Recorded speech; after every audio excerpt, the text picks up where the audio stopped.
President Sisi discusses bilateral ties with Abu Dhabi's Crown Prince. Russia presses Syria in defiance of the West. And 18 killed, 41 injured in blast near the Nigerian capital.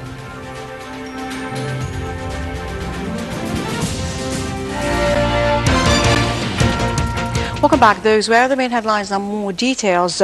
President Abdel Fattah al-Sisi discussed over the phone with Abu Dhabi Crown Prince Sheikh Mohammed bin Zayed Al Nahyan means of boosting bilateral relations. During the telephone conversation, the two sides also reviewed ongoing developments in the Middle East and Russia's recent airstrikes on Syria. Presidential spokesman Ala Yusuf said that Sisi and Sheikh Mohammed reiterated their country's keenness on finding a political settlement to end various crises hitting the region.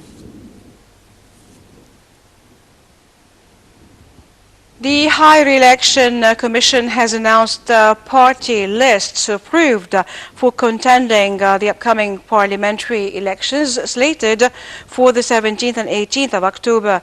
In a statement, the Commission said the list of Nida Misr, the Independent Al-Sahwa bloc, and Fi Hub Misr would run in the northern, central, and southern constituencies of Upper Egypt. According to the statement, An-Nur Party, Fi Hub Misr, Forsan Misr, Al-Jabha Al-Masriya, and Istiqlal party lists would vie for seats in western Delta regions. The election body also disallowed Al-Jabha Al-Masriya and the Istiqlal party lists from contesting the upcoming polls in Upper Egypt, citing unfinished paperwork.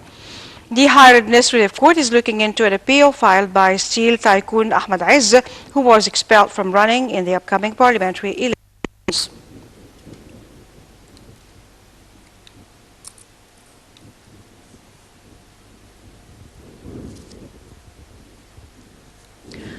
The Court of Litigation had previously upheld a decision by the Election Commission in the governorate of Al-Munafiyah to sideline Izz after the Prosecutor General ordered a ban on the bank account that Izz had allocated for his campaigning.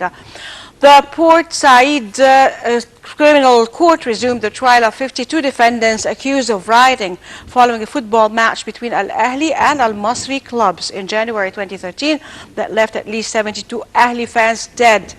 Meanwhile, the North Cairo Criminal Court has adjourned to October 12th an appeal by the sons of ousted President Hosni Mubarak, Ala Al-Gamal, and regarding charges brought against them for stealing public funds and money allocated for the renovation of presidential palaces.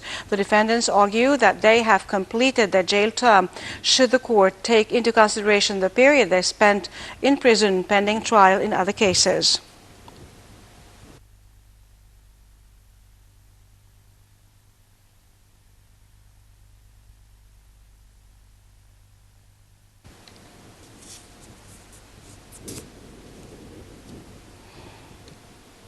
Russian British Prime Minister David Cameron said on Saturday that Russian President Vladimir Putin was making the situation worse by helping Syrian leader Bashar al-Assad. Repeating calls for regime change in Syria, Cameron urged world leaders to work towards a political transition.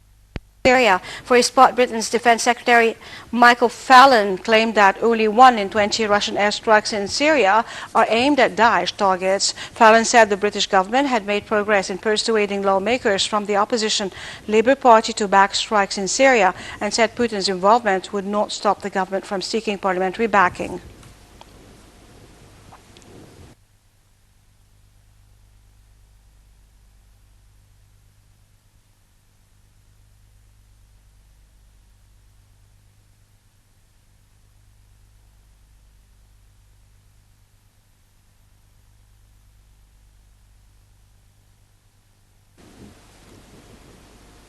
Russia on Saturday pressed ahead with its aerial campaign in Syria, bombing the Daesh terrorist group stronghold after the United States and its allies accused Moscow of targeting moderate rebel groups. Details.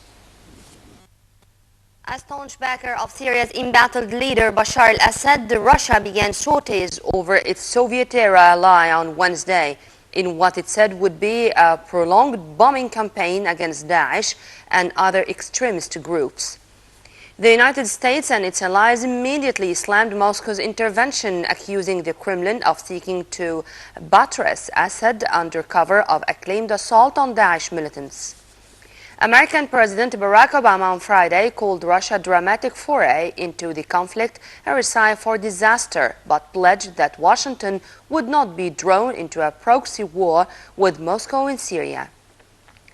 Turkish President Recep Tayyip Erdogan, one of the fiercest critics, for his part urged Putin to reconsider his strategy in Syria. Putin has said Moscow's airstrikes are preemptive, stressing the need to hunt down Daesh militants before they cross into Russia, which has a large Muslim community.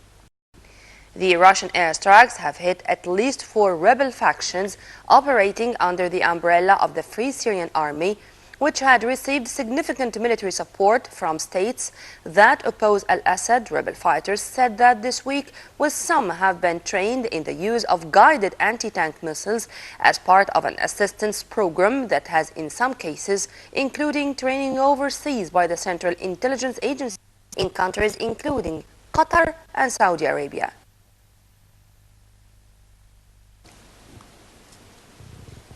The United States said on Saturday it was considering extending support to thousands of Syrian rebel fighters, possibly with arms and airstrikes to help them push Daesh from a strategic pocket of Syrian territory along the Turkish border.